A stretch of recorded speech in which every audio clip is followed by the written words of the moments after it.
Hello, students. Welcome to a brand new session of learning. Today, we will be learning Chapter 1, The Best Christmas Present in the World, from the English reader Honeydew.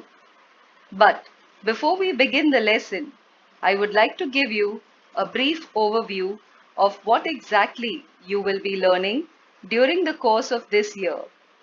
First of all, we will be studying the main course book, Honeydew, and the supplementary reader named It So Happened. No one wants a war. Nobody likes to fight a war. If two nations can sit together to find a solution instead of fighting with each other, that will save a lot of lives. And that's exactly the thought that has been reflected in this story, The Best Christmas Present in the World.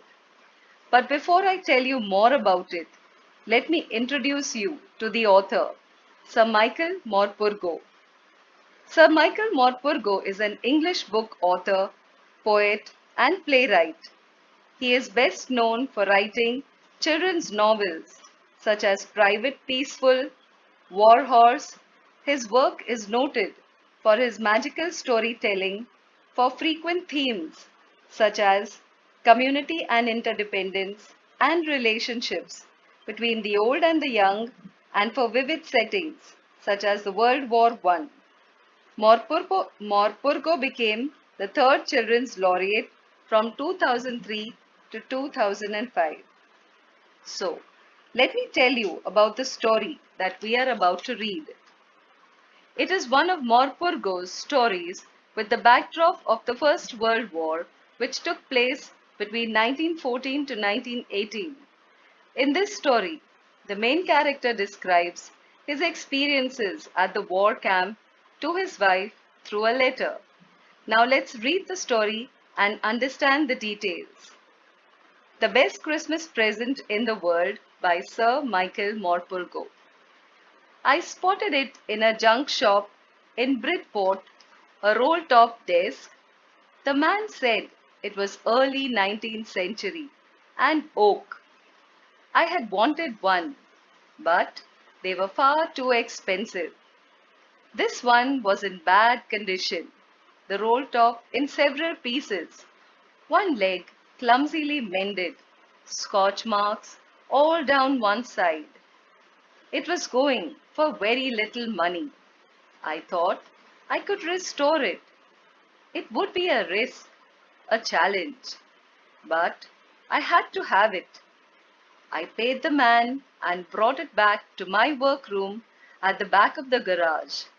I began work on it on Christmas Eve. I removed the roll top completely and pulled out the drawers. The veneer had almost lifted everywhere. It looked like water damage to me. Both fire and water had clearly taken their toll on this desk. The last drawer was stuck fast. I tried all I could to ease it out gently. In the end, I used brute force. I struck it sharply with the side of my fist, and the drawer flew open to reveal a shallow space underneath, a secret drawer. There was something in there. I reached in and took out a small black tin box. Sellotaped to the top of it was a piece of lined note paper, and written on it in shaky handwriting, Jim's last letter, received January 25, 1915. To be buried with me when the time comes. I knew as I did it that it was wrong of me to open the box, but curiosity got the better of my scruples. It usually does. Inside the box there was an envelope. The address read Mrs. Jim Macpherson, 12 Copper Beeches, Bridport, Dorset. I took out the letter and unfolded it.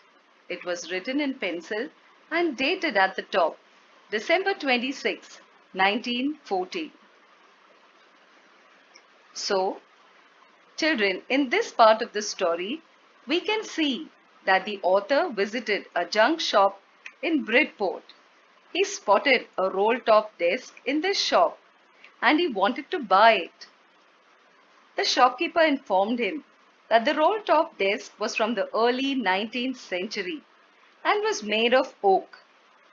Now, this kind of furniture was considered to be antique and certainly was expensive. Also, the roll top desk was not in a very good condition. One of its legs was loosely mended and there were marks of burning on the other side. Still, the author really wanted to buy it and he thought he would be able to restore it. Eventually, he bought the roll top desk and began working on it on Christmas Eve. So he removed the roll top completely and pulled out the drawers. Since the veneer had come off at many places, the author thought it was damaged due to exposure to water. The last drawer was stuck fast and wouldn't come easily, so the author pulled it out forcibly. When the drawer flew open, he could see a shallow space under it, and voila, there was a secret drawer. And guess what? There was something in there. He took out a small black tin box, and on top of the tin box, there was a note that said, Jim's last letter, received January 25, 1915, to be buried with me when the time comes. Now, it is certainly a bad habit to read someone's letters, but curiosity got the better of the author and he opened the box. Inside it was an envelope on which was the address Mrs. Jem Macpherson, 12 Copper Beeches, Bridport, Dorset. The author opened the letter, which was dated December 26, 1914. Isn't it always exciting to find a secret letter? There's always a sense of mystery that surrounds such a discovery as this. But we will now go to the second part of the story and we will see how the mystery unfolds. Dearest Connie, I write to you in a much happier frame of mind because something wonderful has just happened and I must tell you about it at once. We were all standing too in our trenches yesterday morning, Christmas morning. It was crisp and quiet all about, as beautiful a morning as I've ever seen, as cold and frosty as a Christmas morning should be. I should like to be able to tell you that we began it, but the truth I'm ashamed to say is that Frizz began it first.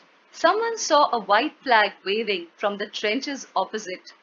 Then they were calling out to us from across no man's land. Happy Christmas, Tommy! Happy Christmas!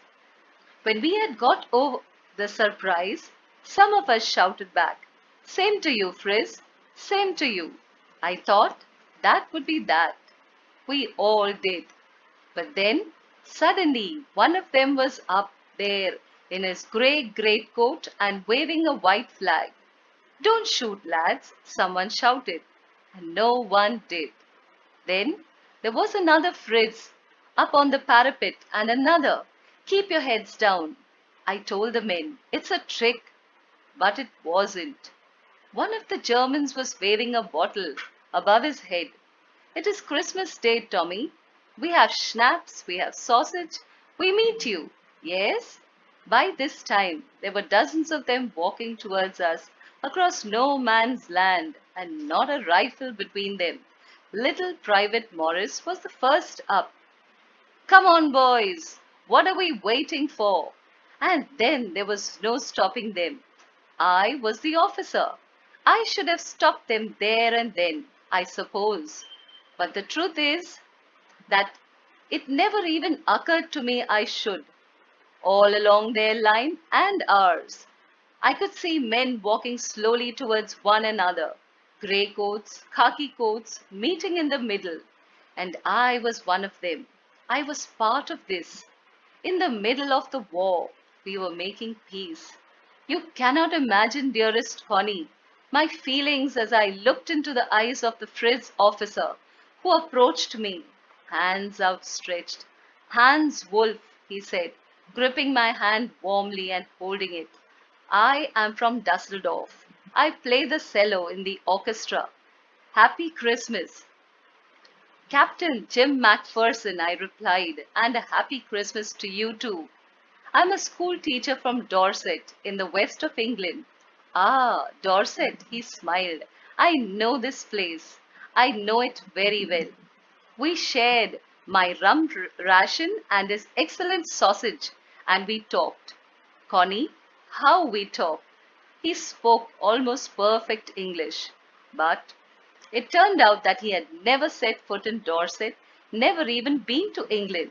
He had learned all he knew of England from school and from reading books in English. His favorite writer was Thomas Hardy. His favorite book, Far from the Madding Crowd. So out there in no man's land, we talked of Bathsheba and Gabriel Oak and Sergeant Troy and Dorset. He had a wife and one son, born just 6 months ago. As I looked about me, there were huddles of khaki and grey everywhere, all over no man's land, smoking, laughing, talking, drinking, eating. Hans Wolf and I shared what was left of your wonderful Christmas cake. Connie, he thought the marzipan was the best he had ever tasted. I agreed. We agreed about everything, and he was my enemy. There never was a Christmas party like it, Connie.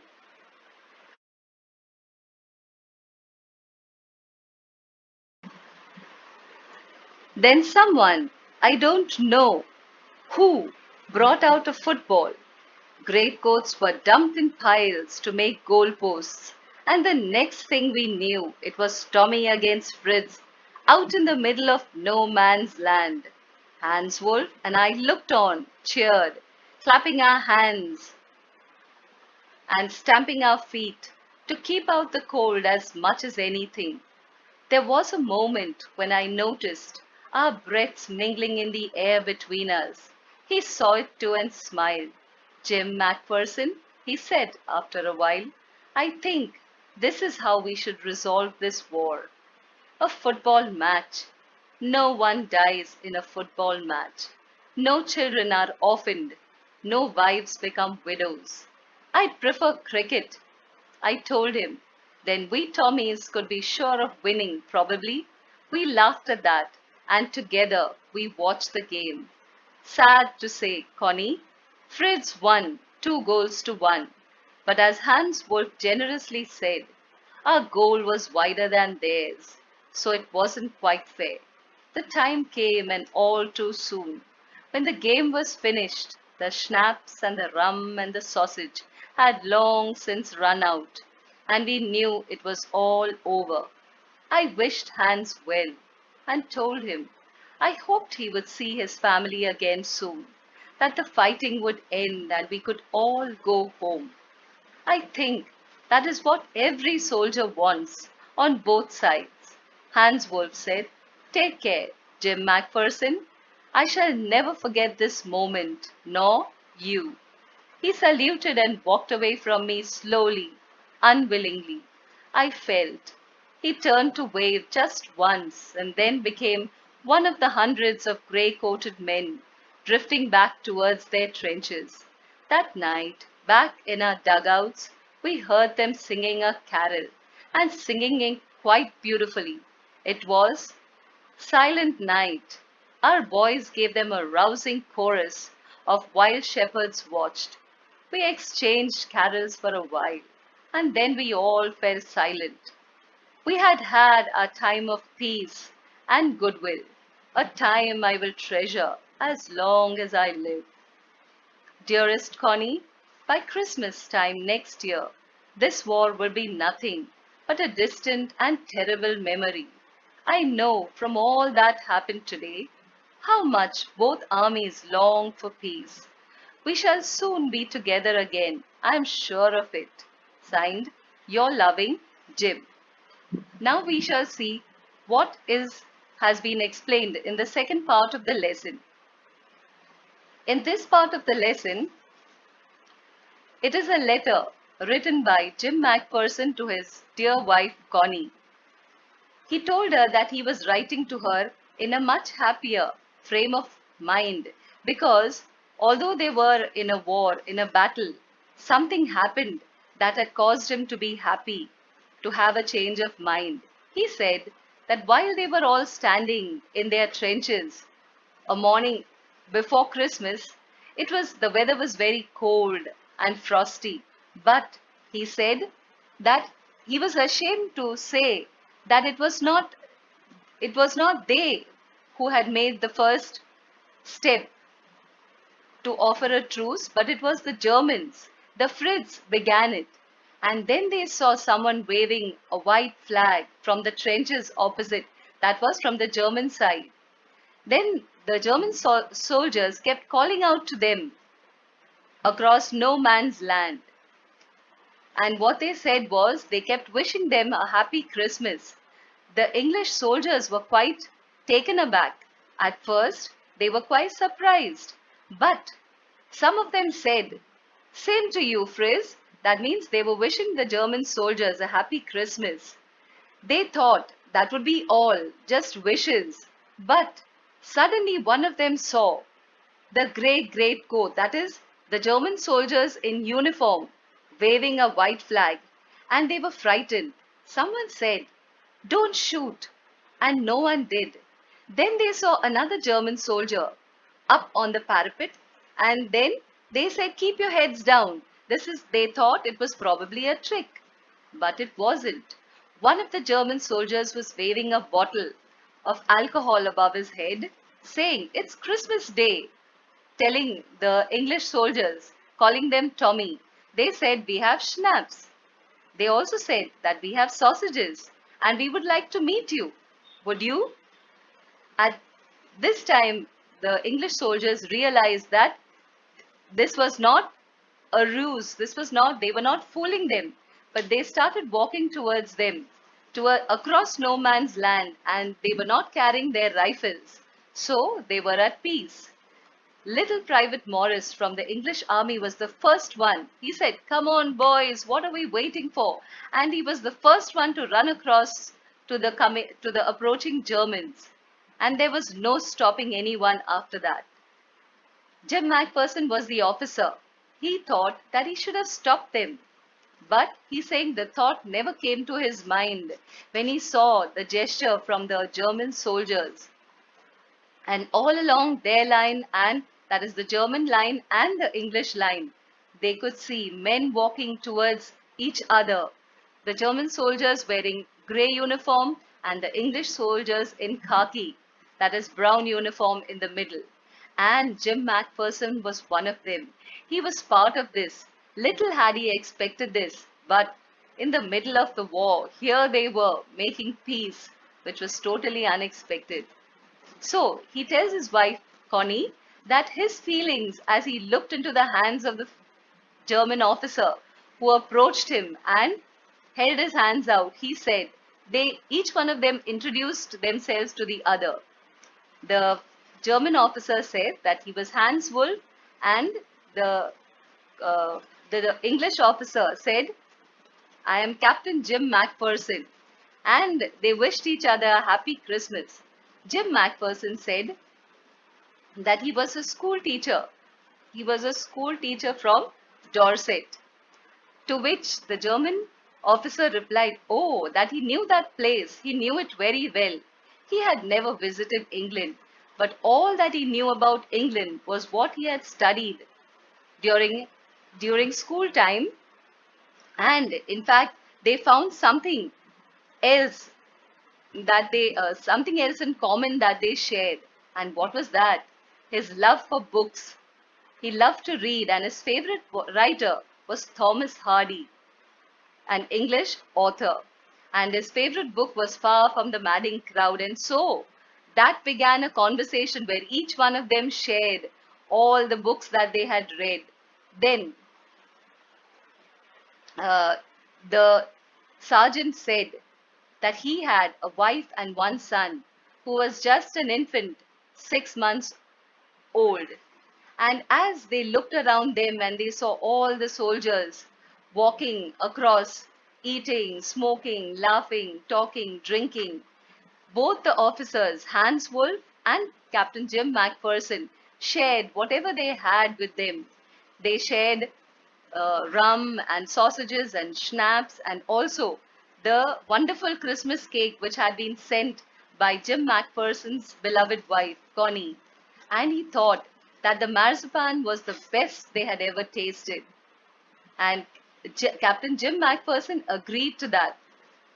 They agreed about everything. And in spite of the agreement, each one knew that they were enemies. But Jim McPherson said that they had never been a Christmas party quite like this. And then someone, he doesn't remember who it was, brought a football.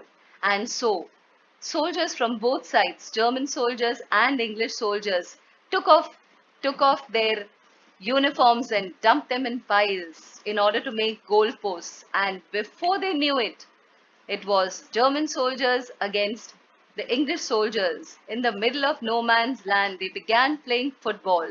And the officers stood there, they looked on and they cheered those soldiers, clapping their hands, stamping their feet, doing all that they could to keep out the cold as much as they could.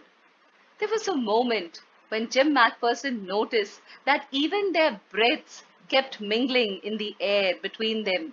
And then he said, Jim McPherson, I think this is the best way to resolve the war. Not by fighting, but by playing a match of football. A football match. No one dies in a football match.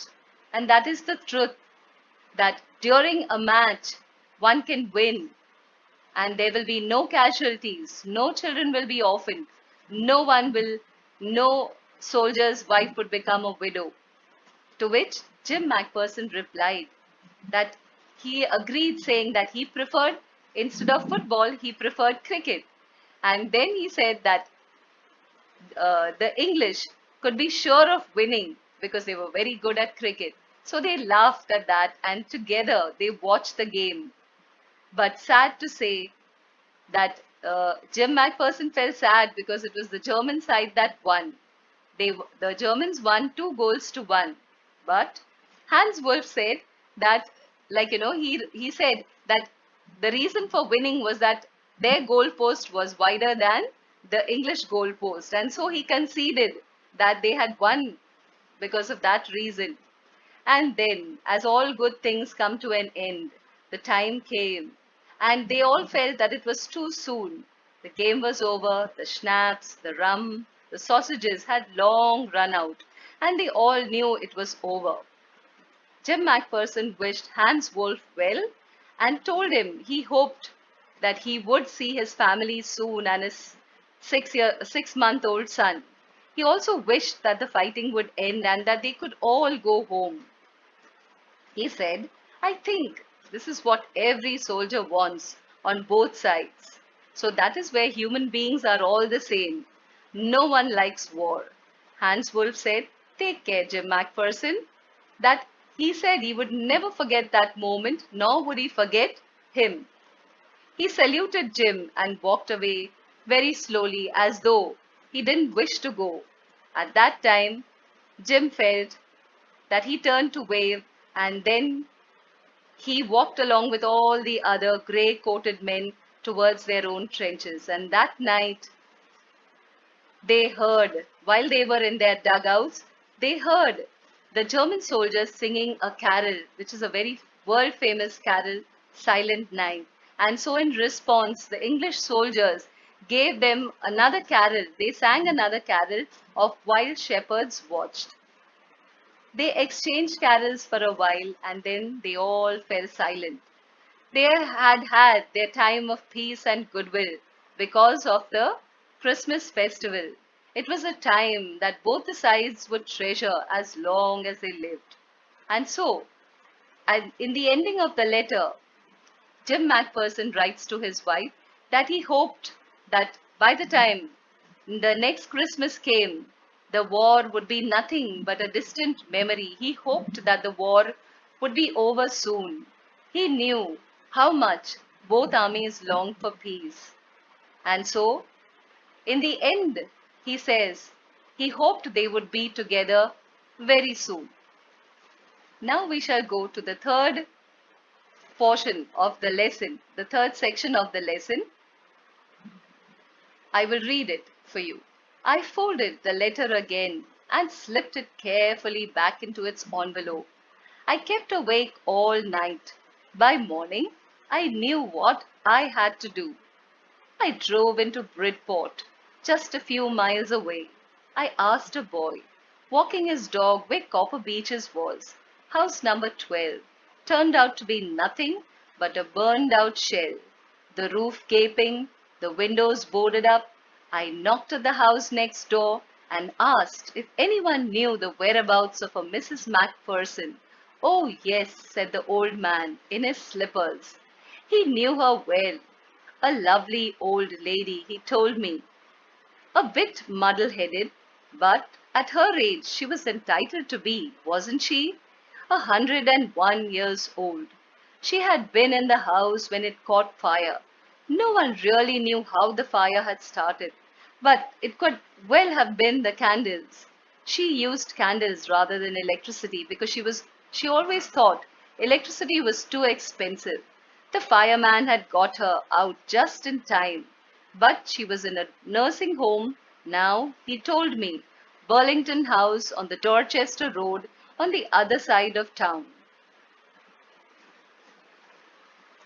So in this portion of the lesson, we can see that the author who had bought the roll top desk had found a small black tin box inside it, inside which was the letter written by Jim to his dearest wife, Connie. And in that letter, he realized that this was a precious thing. So, since he had inadvertently read that letter, he felt guilty, but he thought he would go and find Connie and return that letter to her as she was the owner of that particular letter. And so he drove into Bridport and went to that area and asked a boy where this house was. But when he reached there, he realized that in instead of a house, what stood there was a burnt out shell with the windows boarded up, the roof gaping, and it was just the remnant of a house that was gutted in the fire. So then he went to the neighbor and asked where Mrs. Macpherson was. The old man was in his slippers and he said that yes, he knew her, Mrs. Macpherson, but she was an old lady and now she no longer lived there.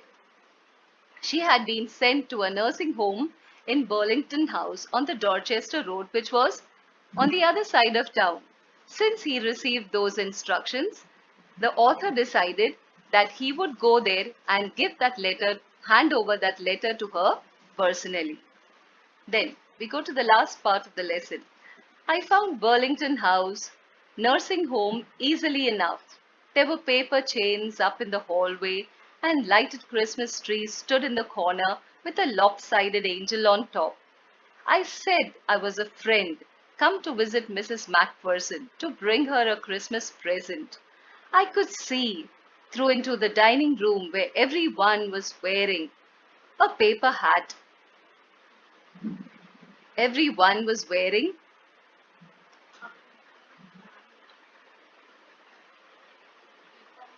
and singing. The matron had a hat on too, and she seemed happy enough to see me. She even offered me a mince pie. She walked me along the corridor. Mrs. Macpherson is not in with the others, she told me. She's rather confused today, so we thought it best if she had a good rest.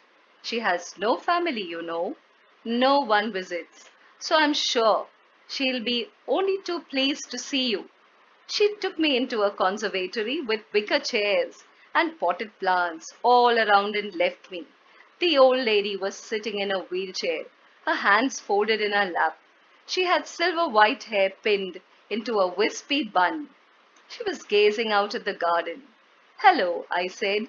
She turned and looked up at me vacantly. Happy Christmas, Connie, I went on. I found this. I think it's yours. As I was speaking, her eyes never left my face.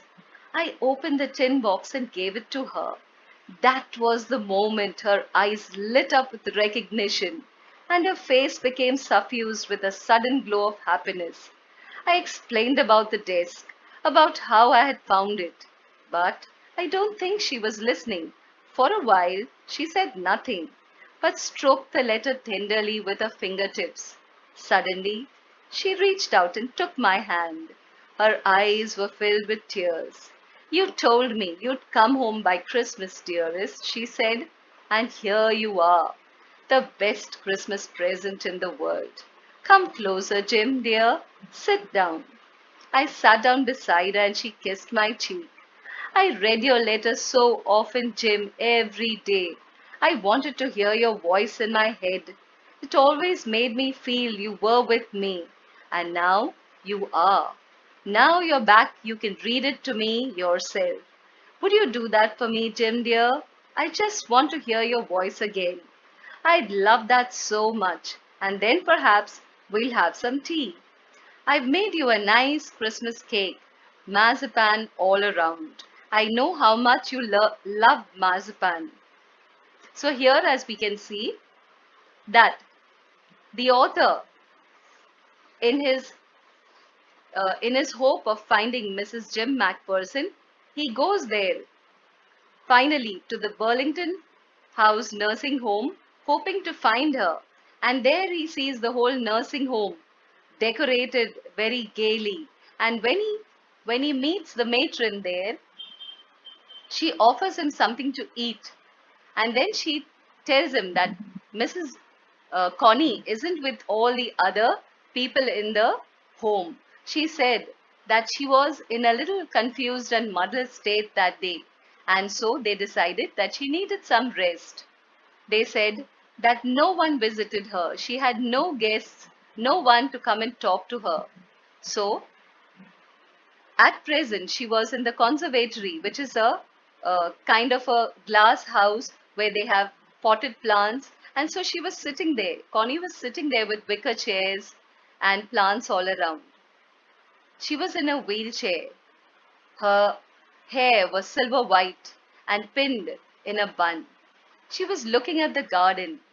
The author goes there and greets her. He wished her a happy Christmas.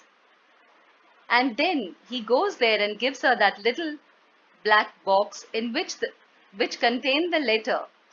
The moment he gave her that little box, there was recognition in Connie's eyes, and her eyes and her face lit up, and there was a sudden glow of happiness.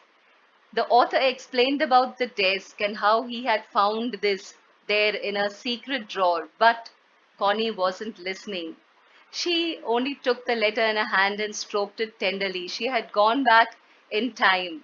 Suddenly, she reached out her hand and caught the author's hand and said, "Oh, Jim, you have come back. I have been waiting for you since that year." And so she said that your coming is the best Christmas present that I could ever receive. She asked him to come and sit close to her. And she said that ever since he had sent her the letter, she had read it every day as she wanted to hear his voice in her head. And now she said, since he had come back, she thought the author was Jim Macpherson.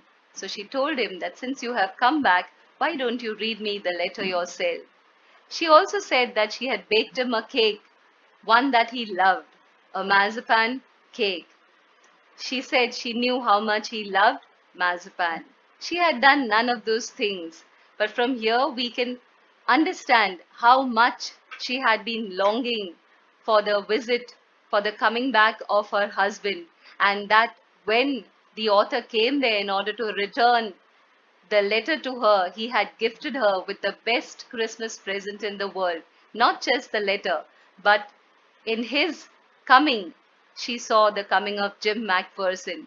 So it was indeed the best Christmas present that Connie had received in the world. Now, students, I would like you to go through the entire lesson, to read it once again, and look at all the words that are given on the sides. Those are the words that you need to understand the meaning of. Also, I want you to put aside a 200 pages book and write question answers as you understand them. Try and do it on your own. And if you have any doubts, you could ask me in the next session and I could answer them for you. So, until we meet again in the next class, I'll see you. Stay home, stay safe.